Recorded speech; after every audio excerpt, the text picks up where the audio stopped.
swinging a pitching wedge should be easy because it's got so much loft and doesn't travel as far as the other clubs in your bag, right? Wrong.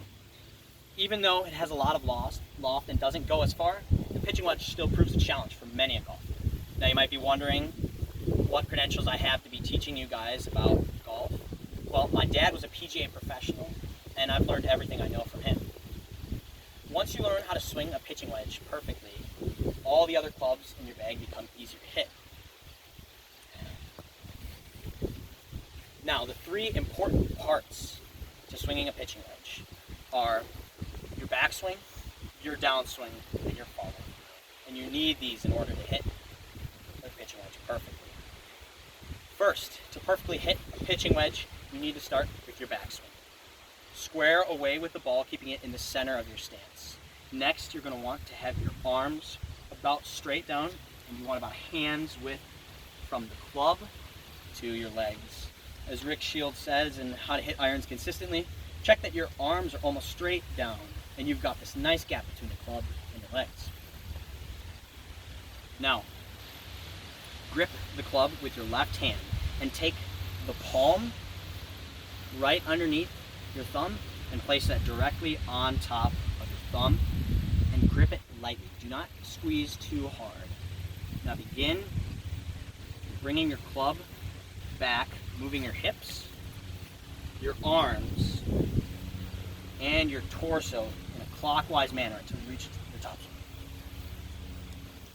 swing. Now, second, it is crucial to have a good downswing in order to have a good pitching wedge shot. To begin your downswing, start at the top of your backswing and move your hips, your arms, and your shoulders downward in a counterclockwise manner until striking the ball. Now, when you're moving downward, you don't want your wrists to have too much play. You want them to be pretty stiff, but you don't want them to be so stiff so that your club head doesn't move at all. You need a little bit of movement.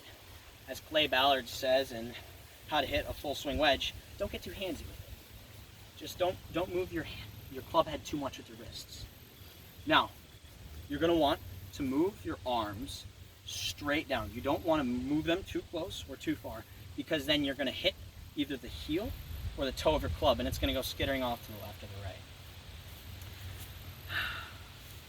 Now, as you swing down through the ball, you're going to want to make sure that you move the weight from your right side to your left side.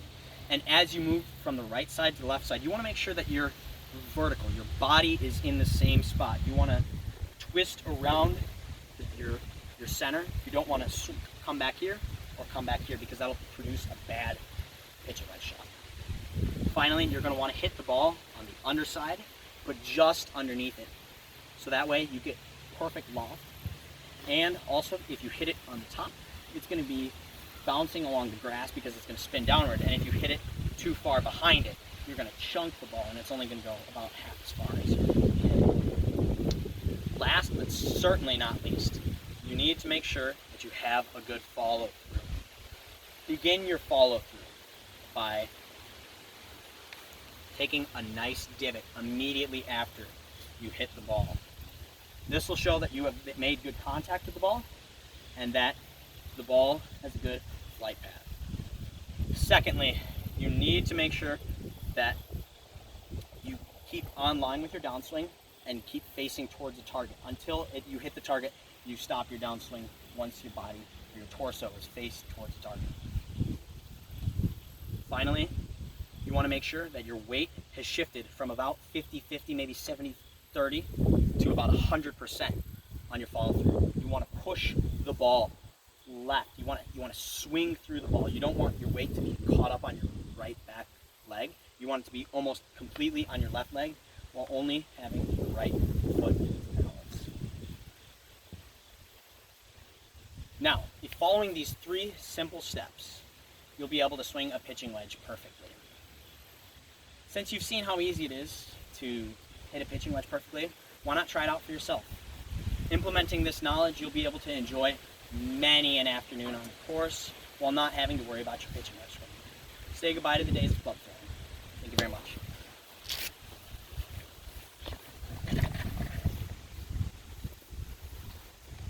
Why did you stop?